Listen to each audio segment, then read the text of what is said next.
하나님께 가까이 함이 복이라. 하나님께 가까이 함이 복이라. 나와 하나님 당신의 만남이 내겐 가장 큰 복이라. 하나님께 가까이 함이 복이라. 하나님께 가까이 함이 복이라. 나와 하나님 당신의 사귐이 내겐 가장 큰 복이라.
제가 기도함으로 수요 예배를 시작하도록 하겠습니다. 사랑이 많으신 하나님 아버지 감사합니다. 저희를 각 가정 가운데 불러 모아주시고 또 하나님 앞에 예배자로 나아갈 수 있도록 여건을 허락하여 주신 아버지 하나님 감사합니다. 비록 온라인으로 하나님 앞에 예배를 드리지만 그러나 하나님 아버지 참된 예배가 되어서 참된 예배자가 되어서 하나님이 받으시는 아름다운 예배 잘 드릴 수 있도록 주님 도와주시고 또 이 예배를 통하여서 오늘 주어질 하나님의 말씀도 기대하게 하여 주시고 또 그 말씀이 나의 생명이 될 것을 정말 기대하고 사모하는 마음을 가지고 나아가는 저희들 다 될 수 있도록 주님 도와주십시오. 어떤 말씀이라 하더라도 그 말씀을 받아 청종하기에 열심을 내는 저희들 다 되도록 주님 도와주시고 각 가정이 주님 앞에 말씀을 제대로 받을 수 있도록 이 시간 성령께서 함께하여 주시옵소서. 감사합니다. 역사하실 줄 믿사옵고 예수 그리스도 이름으로 기도하옵나이다. 아멘. 오늘 우리에게 주시는 하나님의 말씀은 에스겔서 34장 1절에서 16절까지의 말씀입니다. 제가 봉독해 올리겠습니다. 여호와의 말씀이 내게 임하여 이르시되 인자야 너는 이스라엘 목자들에게 예언하라. 그들 곧 목자들에게 예언하여 이르기를 주 여호와께서 이같이 말씀하시되 자기만 먹는 이스라엘 목자들은 화 있을진저 목자들이 양떼를 먹이는 것이 마땅하지 아니하냐. 너희가 살찐 양을 잡아 그 기름을 먹으며 그 털을 입되 양떼는 먹이지 아니하는도다. 너희가 그 연약한 자를 강하게 아니하며 병든 자를 고치지 아니하며 상한 자를 싸매주지 아니하며 쫓기는 자를 돌아오게 하지 아니하며 잃어버린 자를 찾지 아니하고 다만 포악으로 그것들을 다스렸도다. 목자가 없으므로 그것들이 흩어지고 흩어져서 모든 들짐승의 밥이 되었도다. 내 양떼가 모든 산과 높은 맷뿌리에마다 유리되었고 내 양떼가 온 지면에 흩어졌으되 찾고 찾는 자가 없었도다. 그러므로 목자들아 여호와의 말씀을 들을지어다. 주 여호와의 말씀에 내가 나의 삶을 두고 맹세하노라. 내 양떼가 노략거리가 되고 모든 들짐승의 밥이 된 것은 목자가 없기 때문이라. 내 목자들이 내 양을 찾지 아니하고 자기만 먹이고 내 양떼를 먹이지 아니하였도다. 그러므로 너희 목자들아 여호와의 말씀을 들을지어다. 주 여호와께서 이같이 말씀하시되 내가 목자들을 대적하여 내 양떼를 그들의 손에서 찾으리니 목자들이 양을 먹이지 못할 뿐 아니라 그들이 다시는 자기도 먹이지 못할지라. 내가 내 양을 그들의 입에서 건져내어서 다시는 그 먹이가 되지 아니하게 하리라. 주 여호와께서 이같이 말씀하셨느니라. 나 곧 내가 내 양을 찾고 찾되 목자가 양 가운데 있는 날에 양이 흩어졌으면 그때를 찾는 것 같이 내가 내 양을 찾아서 흐리고 캄캄한 날에 그 흩어진 모든 곳에서 그것들을 건져낼지라. 내가 그것들을 만민 가운데에서 끌어내며 여러 백성 가운데에서 모아 그 본토로 데리고 가서 이스라엘 산 위에와 시냇가에와 그 땅 모든 거주지에서 먹이되 좋은 꼴을 먹이고 그 우리를 이스라엘 높은 산에 두리니 그것들이 그곳에 있는 좋은 우리에 누워 있으며 이스라엘 산에서 살찐 꼴을 먹으리라. 내가 친히 내 양의 목자가 되어 그것들을 누워 있게 할지라. 주 여호와의 말씀이니라. 그 잃어버린 자를 내가 찾으며 쫓기는 자를 내가 돌아오게 하며 상한 자를 내가 싸매주며 병든 자를 내가 강하게 하려니와 살찐 자와 강한 자는 내가 없애고 정의대로 그것들을 먹이리라. 아멘. 성도 여러분 반갑습니다. 오늘은 하나님은 무엇에 노여워하시는가 하는 제목을 가지고 말씀을 전달하도록 하겠습니다. 먼저 안부를 여쭙고 싶습니다. 어떻게 이 격리 기간 동안에 은혜 가운데 잘 보내고 계실런지 모르겠습니다. 격리 기간 동안에 여러분들은 어떠십니까? 바쁜 이전과의 삶과는 달리 하나님을 더 예배하고 더 자주 찾고 그렇게 지내고 계신가요? 시간이 이렇게 많아져도 또 여유가 이렇게 있다 하더라도 하나님을 찾지 않고 있는 자신의 모습을 이 격리 기간 동안 혹시 발견하고 계시지는 않습니까? 생각보다 여유가 있어도 하나님을 잘 찾는 존재가 우리가 아니라는 것을 아마 다들 잘 아실 겁니다. 그러니 여유가 있을 때에만 하나님을 찾으려고 하지 마시고요. 상황이 어떻든 간에 바쁘게 흘러가든 아니면 여유가 있든 그것과 관계없이 바로 지금 그 자리에서 그 순간에 지금 그 위치에서 그 신분에서 하나님을 부지런히 찾으시는 그런 참된 예배자, 그런 자세와 태도가 우리 가운데 많이 있으시기를 축복합니다. 그간 시간과 공간의 핑계를 댔던 우리의 모습들을 회개하고 지금 주어진 이 상황 가운데서 아주 치열하게 하나님을 예배하고 붙잡는 그런 훈련과 연습이 여러분들 가정 가운데 정말 가득하시기를 축복합니다. 큐티로 한번 들어가 보겠습니다. 이번 주부터 이제 마가복음을 넘어서 에스겔이 시작이 됐습니다. 에스겔을 잠깐 소개하면 좋겠죠. 앞전에 2019년 7월, 8월 매일 성경을 통하여서 우리는 에스겔을 미리 한번 묵상해 본 바가 있습니다. 1장부터 32장까지를 살펴보았었죠.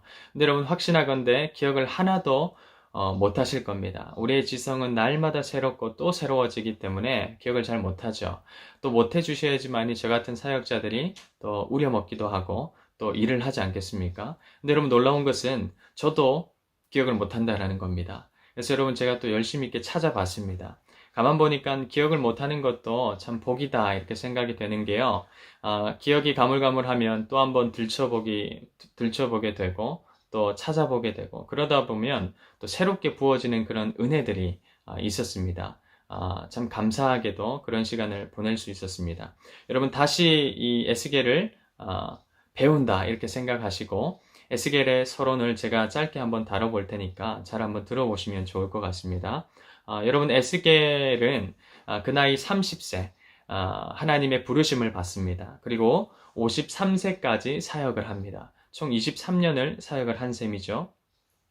그러면 이 사람은 도대체 어떤 사역, 어떤 일을 했던 것일까요? 하나님의 선지자로 일을 합니다. 활동하죠. 에스겔은 하나님의 말씀을 전달하는 통로로서 선지자 역할을 감당합니다. 어떤 말씀을 그러면 전달했을까요? 그 당시 상황을 잘 아시죠? 이미 남유다라는 나라는 바벨론이라는 나라한테 망해버렸어요. 하나님의 백성들이 바벨론의 포로로 끌려간 바 있습니다. 그 끌려간 사람들 중에는 뭐 다니엘이 있고 에스겔이 있고 하는 것이죠. 예루살렘 성전도 다 무너졌습니다. 이전에 아주 당연했던 그 예배라는 것, 그 제사라는 것도 이제는 그 성전에서 못 드리게 된 것이죠. 지금의 우리처럼 말입니다. 그러니 그 당시 사람들은 자연스럽게 이제 이렇게 생각을 했던 것 같습니다. 아니, 하나님의 백성이 이렇게 망하는 것이 맞을까? 어떻게 하나님의 그 백성이 이렇게 쉽게 망할 수 있어? 하나님 살아 계시기는 한 걸까? 하나님 우리와 함께 하신다라고 하셨는데 과연 그것은 도대체 어떤 약속일까? 그게 약속이기는 한 걸까? 진짜 이렇게 끝나는 건가? 더 이상 소망이라는 것이 없는 건가? 이런 이제 생각들이 그 당시 그 백성들 가운데 있었던 생각이었다라는 것이죠. 그러니 이제 그런 타이밍 가운데 에스겔이 등장합니다. 그리고는 하나님께 모든 원망과 불평을 쏟아놓는 그 백성들 가운데 에스겔이 하나님의 말씀을 대언하기 시작했던 것이죠. 얘들아, 잘 한번 생각해 보아라. 너희가 망하게 된 게 그게 하나님 잘못 때문이냐? 하나님이 그동안 수많은 선지자를 우리에게 보내주셨다라는 것을 너희는 기억지 못하느냐? 하나님이 그간 수많은 기회라는 것을 우리에게 여러 가지 모양으로 주셨다라는 것을 너희는 생각지 못하느냐? 우리가 이렇게 망하게 된 것은 국가적인 그 멸망의 출처를 하나님께 돌려서는 안 된다. 잘 한번 생각해 보면 그게 우리 때문에 일어난 결과라는 것을 알게 될 것이다. 그러면서 망하게 된 게 아주 자연스러운 결과처럼 에스겔은 말하기 시작합니다. 잘 망했다라는 것이죠. 망해야 하는 때가 맞다라는 것입니다. 여러분 에스겔은 하나님의 심판을 아주 확고히 하고 있습니다. 그게 1장부터 32장까지의 내용이라고 볼 수 있습니다. 여기에는 하나님 백성의 심판과 또 그 백성을 이제 조롱하고 건드렸던 세상 나라에 대한 어떤 심판, 이것이 이제 1장부터 32장까지 들어가 있고요. 반대로 거기서 에스겔이 끝나지 않습니다. 심판만 말하는 것이 아니고 심판을 확고히 얘기하지만 반대로 회복이라는 것도 확고히 얘기하는 책이 에스겔이라고 볼 수 있습니다. 우리가 이제 큐티하고 있는 33장부터 48장까지의 내용은 전체가 다 회복에 관한 그런 메시지라고 볼 수가 있습니다. 여러분 특히 40장부터 48장까지의 내용은요, 새 성전의 회복에 대한 그런 메시지인데 이건 하나님 차원에서 주도적으로 새 성전의 회복을 이끌어 가실 것이다. 구원을 회복시켜 주실 것이다 라는 것을 말해주는 대목이기도 합니다. 자, 여기서 여러분 주목할 것은 하나님이 주도적으로 행하신다라는 것입니다. 이 말은 인간이 조금도 관여할 수 있는 공로가 없다라는 것이죠. 자랑할 게 조금도 없다라는 것입니다. 여러분 같이 한번 생각을 해 볼까요? 부활주의를 끝으로 매일 성경을 딱 펼쳐봤더니 에스겔이 삽입되어 있어요. 에스겔이 펼쳐져 있습니다. 여러분 어떤 이유 때문에 에스겔이 부활주의를 지나서 들어가 있는 걸까요? 우연의 일치일까요?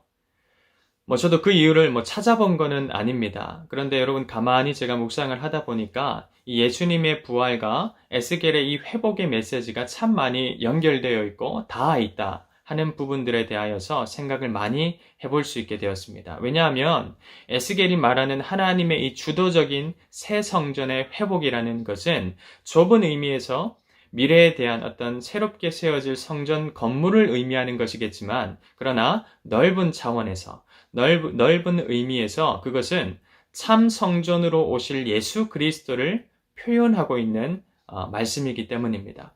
여러분 구약의 에덴 동산 들어보셨죠? 가나안 땅 들어보셨을 겁니다. 구약의 성전이라는 말 많이 들어보셨을 겁니다. 여러분 이것들이 다 뭘 예표하고 있는 줄 아십니까? 신약에 오실 그리스도를 예표하고 이것을 예표하기 위하여서 세워진 그림자요 모형에 불과하다라는 말씀을 들어보신 적이 있으실 겁니다. 그러니까 그리스도가 구약의 참 에덴 동산 되시죠. 그리스도가 적각고에 흐르는 참 가나안 땅 자체가 되시는 겁니다. 그리스도가 구약의 성전의 본체가 되는 것이죠. 그리스도 자체가 성전인 것입니다. 그러니까 지금 에스겔을 통하여서 그 백성을 회복시킨다라는 것은 넓은 차원에서 새 성전, 참 성전 대신 그리스도 안으로 사랑하는 자기 백성들을 다 불러 모을 것이다 하는 하나님의 약속과도 같은 메시지인 것이죠. 그리스도를 통하여서 인간의 참 회복을 주도적으로 주시겠다, 이뤄가시겠다 하는 하나님의 약속인 것입니다. 여러분 그 결과 지난주 우린 부활주의를 지켰습니다. 진짜 하나님이 이 일을 다 하셨구나 라는 것을 부활주의를 통하여서 우리는 확인을 할 수 있게 되었습니다. 에스겔의 이 예언들이 정말 안 이루어질 것 같았는데 이게 그리스도로부터 다 성취가 되었구나. 새 성전, 참 성전, 그리스도 안으로 하나님의 백성들이 다 불러 모아졌구나 하는 것들을 우리는 그리스도의 부활주의를 경험하면서 확인을 할 수 있게 되었다라는 것이죠. 그러니 에스겔은 구약의 복음서라고 얘기할 수도 있습니다. 구약의 그리스도를 소개하는 그리스도라는 영화의 그 예고편을 보여준다 이렇게 말할 수 있을 것 같습니다. 여러분 오늘 본문도 한번 살펴볼까요? 우린 오늘 본문으로도 참 목자이신 예수 그리스도를 또 한번 생각해 볼 수가 있습니다. 아시다시피 오늘 본문은 악한 목자와 참된 목자를 비교하고 있습니다. 어떤 자가 악한 목자인가? 반면 어떤 자가 참된 목자인가? 라는 것을 설명하고 있습니다. 여러분 이걸 왜 설명할까요? 이것이 남유다가 바벨론에 망한 아주 중요한 이유가 되기 때문입니다. 그 백성의 망함에 있어서 첫 번째 이유는 지도자의 타락이 늘상 거론이 됩니다. 여러분 하나님은 굉장히 체계적이신 분이심을 아마 아실 겁니다. 하나님을 우습게 보면 안 됩니다. 누구보다 조직적이고 시스템을 갖춰서 일하시는 분이 하나님이시죠. 하나님은 조직을 갖추기 위해서 분명한 그 조직 가운데 질서라는 것을, 직분이라는 것을 두십니다. 그리고 그 자리에 하나님의 권위와 하나님의 권한을 양도하시고 부여하시는 것이죠. 여러분 부여된 권위와 권한은 자기를 위해서 쓰는 것이 아닙니다. 어디까지나 사람들을 섬기라고 주어주신 하나님의 권위요 권한이라는 것을 아셔야 됩니다. 근데 여러분 이 권한을 가지고 에스겔 당시 그리고 그 이전의 종교 지도자들이 어떤 행태의 삶을 살았을까요? 오늘 본문은 그 삶을 고발하고 있습니다. 2절 말씀 한번 보시면 중간부터 보실까요? 자기만 먹는 이스라엘 목자들 보이십니까? 자기만 먹는 이스라엘 목자들은 화 있을진저 목자들이 양떼를 먹이는 것이 마땅하지 아니하냐? 그런데 하지 않았다라는 것입니다. 3절입니다. 너희가 살찐 양을 잡아 그 기름을 먹으며 그 털을 입되 양떼는 먹이지 아니하는도다. 4절입니다. 너희가 그 연약한 자를 강하게 아니하며 병든 자를 고치지 아니하며 상한 자를 싸매주지 아니하며 쫓기는 자를 돌아오게 하지 아니하며 잃어버린 자를 찾지 아니하고 다만 포악으로 그것들을 다스렸도다. 그랬더니 5절에 한번 보십시오. 목자가 없으므로 그것들이 흩어져서 모든 들짐승의 밥이 되었도다. 양들이 흩어져서 들짐승의 밥이 되었다. 여러분 어떠세요? 저는 이 본문을 읽으면서 마음 한 구석이 정말 아려왔습니다. 너무 많이 안타깝고 슬펐습니다. 변질된 이 모습들 가운데 가슴이 아팠다라는 것이죠. 여러분 하나님은 교회의 질서 가운데 질서를 위해서 지도자들, 사역자들 혹은 직분자들을 세우십니다. 하나님은 가정의 질서를 위해서 지도자를 또 세우죠. 누굽니까? 부모를 그 권위자로 세웁니다. 하나님이 하시는 일이 있다면 하나님은 계속해서 사람을 세우는 일을 감당하십니다. 목장을 돕도록 목자들을 세우고요. 또 청년부를 윤택케 하라고 청년 임원들을 세우고요. 주일학교 아이들 책임있게 감당하라고 교사들을 세우고 하는 등등의 이 일들을 하나님이 주도적으로 하시는 것이죠. 근데 여러분 하나님이 이렇게 사람들을 세우심은 그 권한을 남용하고 오용해서 많은 양들을 흩으라고 세운 것이 결코 아니라는 겁니다. 모으라고 세우신 것이죠. 권한을 주신 것이죠. 하나님을 등에 업고 그동안 못 휘둘러봤던 나의 칼을 마음껏 휘둘러라 라고 주신 능력이 아닌 것입니다.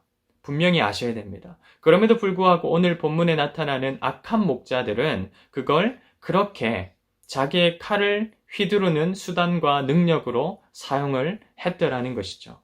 여러분 성경에서 목자라는 말은요.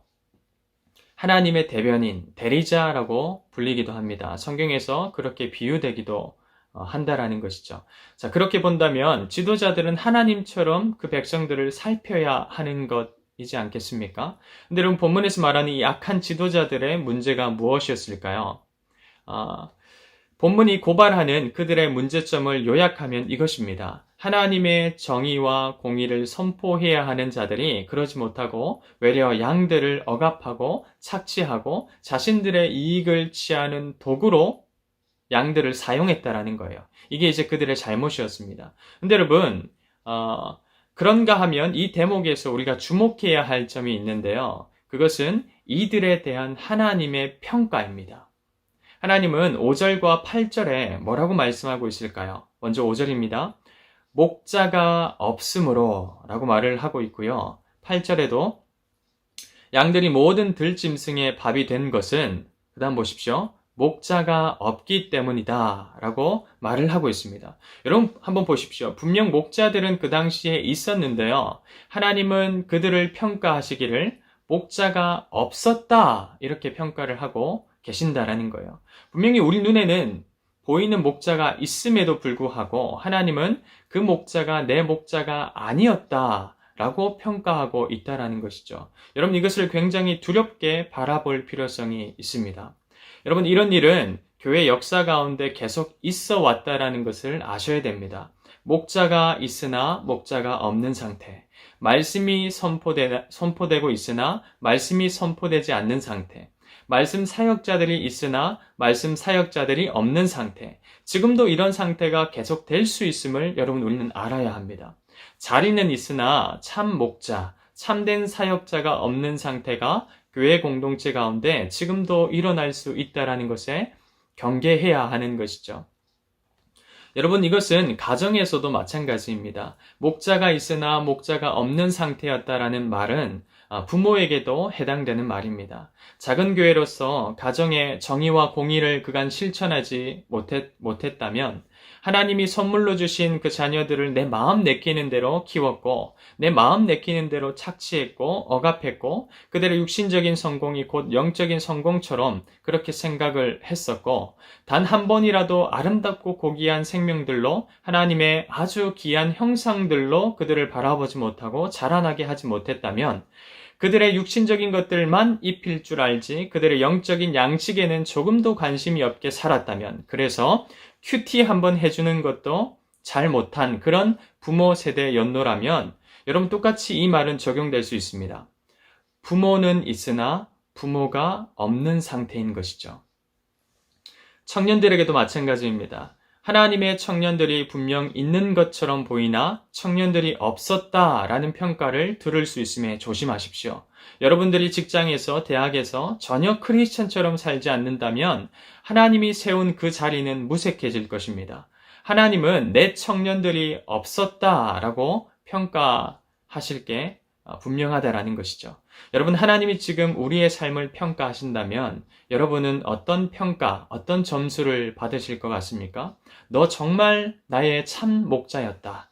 너 정말 참 부모였다. 너 정말 좋은 멋진 청년이었다. 너 나의 친구였다. 여러분, 이런 평가를 받을 수 있을까요? 과연 이런 평가가 지금의 나의 삶에 어울리기는 한 걸까요? 사랑하는 성도 여러분, 기억해야 합니다.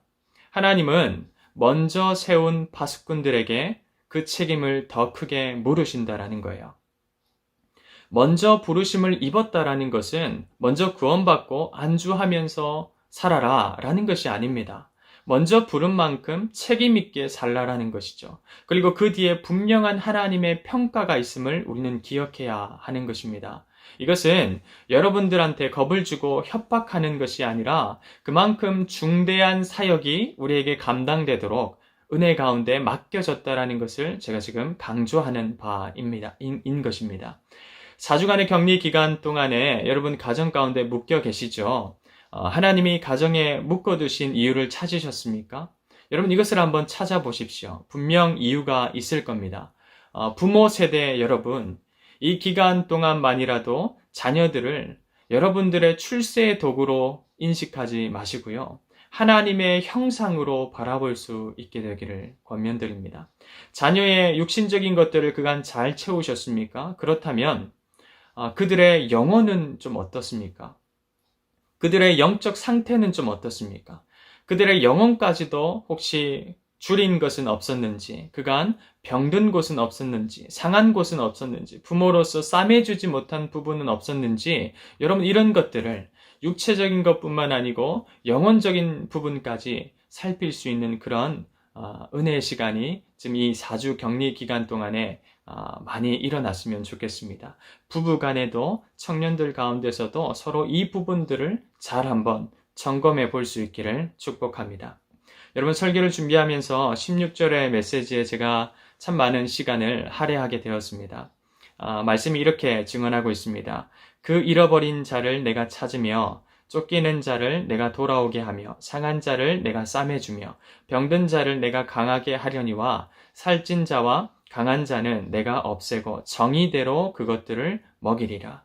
여러분, 이 하나님의 정의, 하나님의 모습이 정말 우리 가운데 넘쳐나시기를 축복합니다. 양떼를 위하여서 목숨을 바치기를 아끼지 않았던 그 예수 그리스도, 그분의 자세와 태도가 하늘 그림교회 사역자들 가운데, 각 가정의 부모들 가운데, 목자들 가운데, 교사들 가운데, 청년들 가운데, 교회 학교 가운데 가득하시기를 진심으로 기도해 봅니다. 우리 시간에 한번 같이 기도했으면 좋겠습니다. 16절 말씀 가지고 우리 한번 기도할까요? 하나님, 16절의 마음을, 하나님의 마음을 우리에게 나눠주십시오.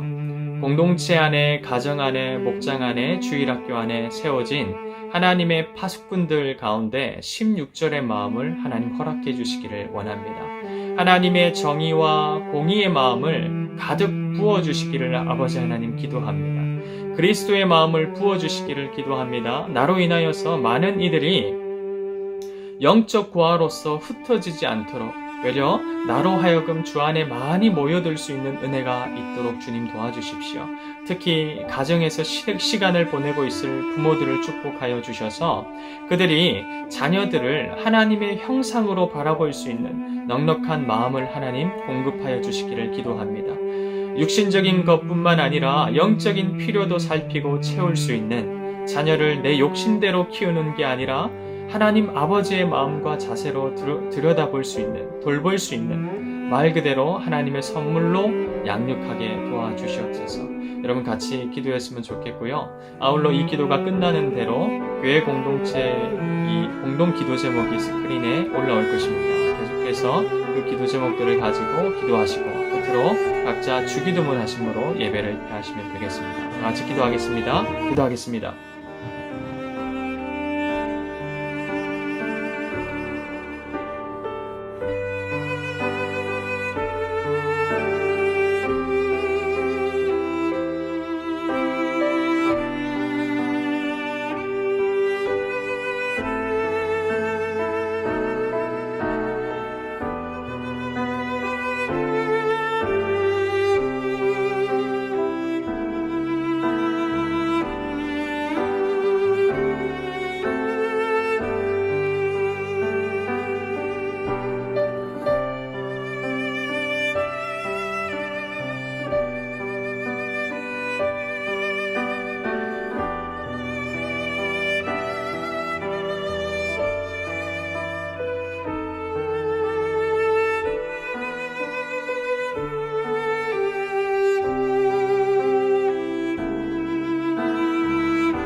가까이 함이 복이라